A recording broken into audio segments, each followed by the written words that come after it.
आजादी का अमृत महोत्सव।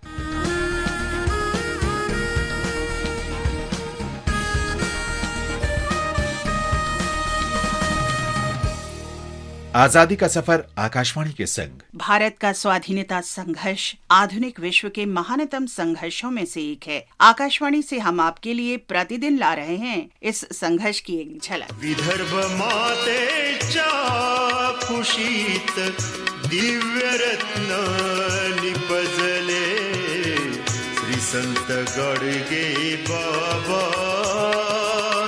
योगी प्रगटले।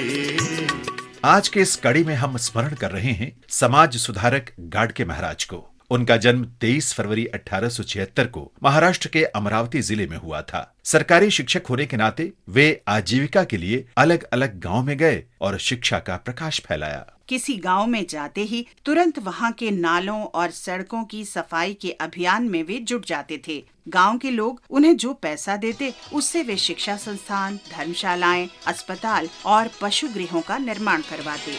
मुळीच नाही दयाला शिक्षण, नाही केले ग्रंथांचे वाचन, परी असो पंडित विद्वान, दया ना शिकविले शहाणपण। गाडगे बाबा डॉक्टर भीमराव अंबेडकर से अत्यधिक प्रभावित थे। उन्होंने पंढरपुर में अपने छात्रावास की इमारत पीपल्स एजुकेशन सोसाइटी को दान कर दी थी। इस सोसाइटी की स्थापना डॉक्टर भीमराव अंबेडकर ने की थी। वे लोगों को शिक्षित होने का आग्रह करते समय डॉक्टर अंबेडकर का उदाहरण दिया करते थे। वे कहा करते थे कि शिक्षा पर किसी वर्ग या जाति का एकाधिकार नहीं है। बाबा साहेब भी अक्सर उनसे मुलाकात करते थे। वे गाडगे को ज्योतिबा फूले के बाद जनता का महानतम सेवक कहते थे। महान समाज सुधारक संत गाडगे महाराज को हमारा नमन।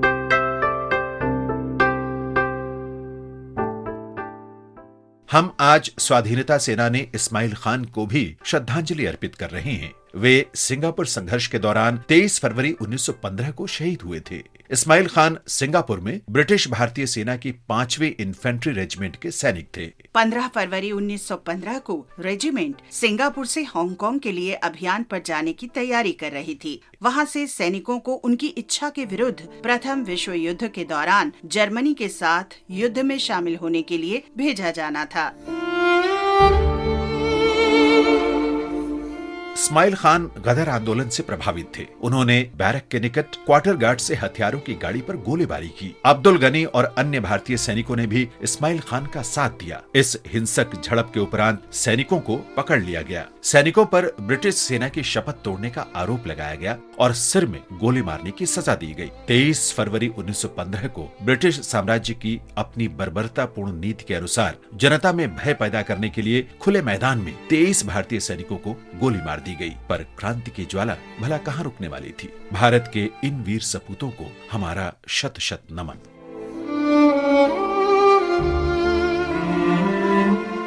आज हम शहीद अब्दुल अली का भी स्मरण कर रहे हैं। उन्होंने 23 फरवरी 1946 को रॉयल इंडियन नेवी के भारतीय सैनिकों द्वारा विद्रोह के समर्थन में प्रदर्शन में भाग लिया।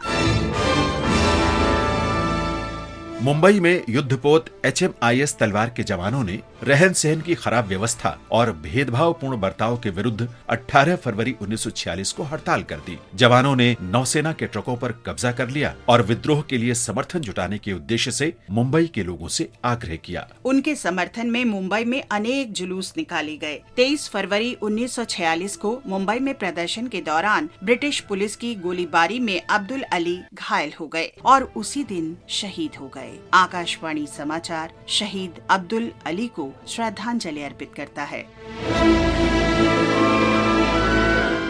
आज हम शहीद बुस्तु का भी स्मरण कर रहे हैं। वे ईस्ट इंडिया कंपनी की सेना में थे, लेकिन 1857 में भारत के प्रथम स्वतंत्रता संग्राम के दौरान उन्होंने नौकरी छोड़ दी। उन्होंने वर्तमान झारखंड के रांची में विभिन्न स्थानों पर अंग्रेजों से लड़ाई की। उन्हें गिरफ्तार कर लिया गया और अंग्रेजों की नौकरी छोड़ने और विद्रोह के आरोप में मुकदमा चलाया गया। उन्हें 11 अक्टूबर 1858 को काला पानी की सजा दी गई। 23 फरवरी 1859 को अंडमान जेल में हिरासत में ही उन्होंने अंतिम सांस ली। भारत माँ के महान सपूत शहीद बुस्तु को हमारा नमन।